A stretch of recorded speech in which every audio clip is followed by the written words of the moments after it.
I woke up one morning and heard the weatherman on the radio say, it's going to be nice and sunny that day. Great, I thought. I'll call Megan and perhaps we could drive to Queen Elizabeth Park, have lunch, then walk around after the meal. Nice weather, nice lunch, a walk in the park, a day with my favorite friend. Everything's coming up roses.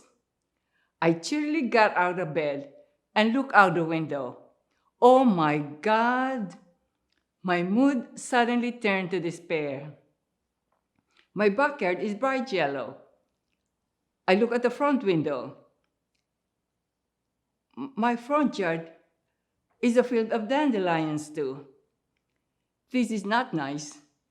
I wish spring had arrived a few weeks later. You see, I was going on a trip.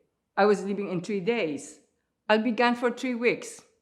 That this dandelion would appear at such inopportune time is such a bummer. I have to deal with the dandelions before I leave. But my lawnmower is broken and there's no time to take it for repair. So I turned on the internet and Googled how to deal with dandelions. I found some ideas. I went to Home Depot and the tools and equipments that I found in my Google search were on display. Some were too big to carry with me. Some were beyond my budget. Others were too complicated for someone technically challenged. There were insecticides too, but no, that's not for me. But anyway, I found this stand-up wither. It's about 3 feet tall tool with spikes at the end. You dig these spikes into the ground, you twist the handle, and you pull it with the dandelion roots and all attached to the spikes. My kind of technology. No assembly required either. When I got home, I was frantically digging dandelions. I was digging dandelions till the day I flew. When I returned from my trip, I was pleased that the dandelions did not overgrow my yard. Actually, it looked decent, although you could still say that the owner of the house is not exactly a lawn enthusiast. I could live with that.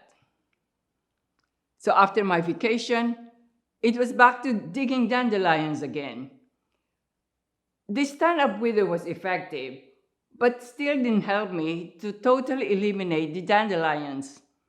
Dandelions grew so fast, so I tried to dig faster. It was a battle of a contest of speed between the dandelion and me. Soon, dandelion season was over that year. Leaves started to fall, but raking leaves would be for another story. Winter settled in, and the following spring, the dandelions were back, of course. The lawnmower is still not fixed. The stand-up wither had become rusty and ineffective, so I bought a garden trowel. Digging with a garden trowel literally brought me closer to the ground and connected with the dandelions. I have been mowing my lawn for so many years, but I never had a chance to appreciate how pretty and dainty these yellow weeds were.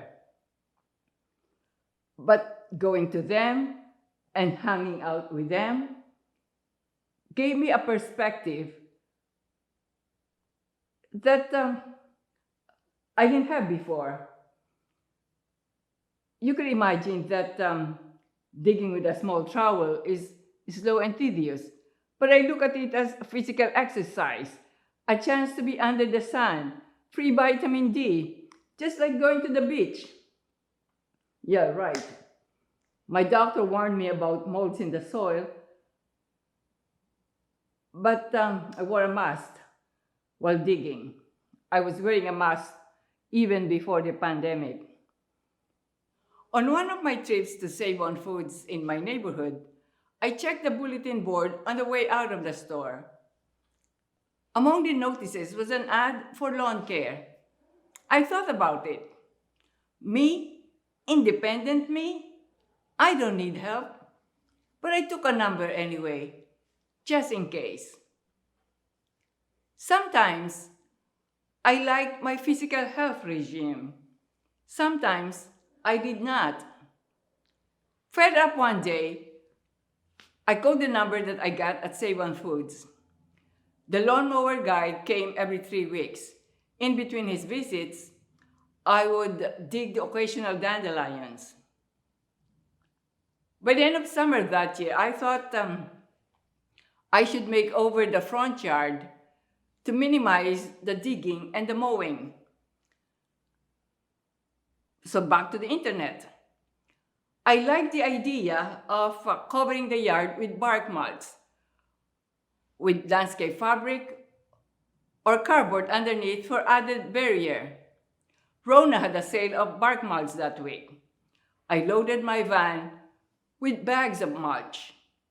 It took me 3 trips back and forth Rona to complete my purchases that day. Instead of putting the bags in a neat pile, I spread them all over the yard in areas where the dandelions were thick. The weight of the bag, the lack of sunlight and oxygen would suppress the growth of the dandelions. That was the intent. Rolling landscape fabric over a generous yard such as mine would cost quite a bit. I could get cardboard boxes for free in my neighborhood store. I would collapse the boxes, spread them on the ground, and hose them. After a few days, I was ready to spread the bark mulch over the cardboard. I lifted the bag and saw that the dandelions underneath the bags were surviving. Surviving, though, did not mean thriving. No, the dandelions were thin, whitish, and crooked. Digging them was easy. By the following spring, the front yard had been covered by bark mulch, of course, the cardboard underneath. There were very few dandelions, yay. The dandelions that survived were the ones that inched through the cardboard until they found a gap in the overlying cardboard to emerge from. To solve a problem, I believe, you go to the roots. So that's what I did. I followed the roots. Some dandelions grew upright. Others traveled horizontally, up to about 8 inches long. I actually took a ruler to measure. Digging dandelions all these years have made me scientific. But anyway, the dandelions traveled horizontally in search of the light and a gap in the cardboard to emerge from. I looked at the dandelion that I just dug up. I felt sadness. I saw that the dandelion had a rough journey. I saw a traveler like you and me. My thoughts brought me to some friends who tried to live the best they could in spite of the challenges of their illnesses or the inconveniences of old age. I thought of my friend, my childhood friend. She battled cancer for many years. She tried all the medication and procedure to prolong her life.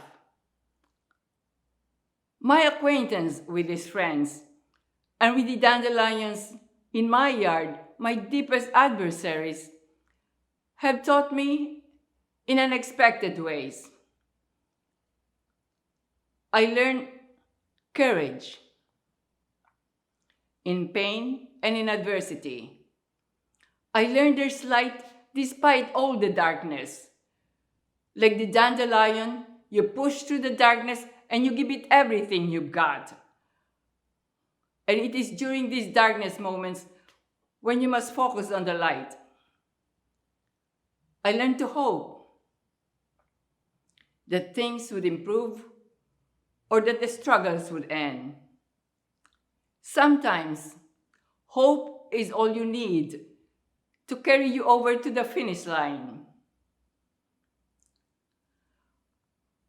I learned there's comfort and relief in trust. There's comfort and relief in trusting that the result of the struggle, of any struggle, is the best that could be. That the result of the struggle is the will of God or of Supreme Being, whoever you may conceive it to be.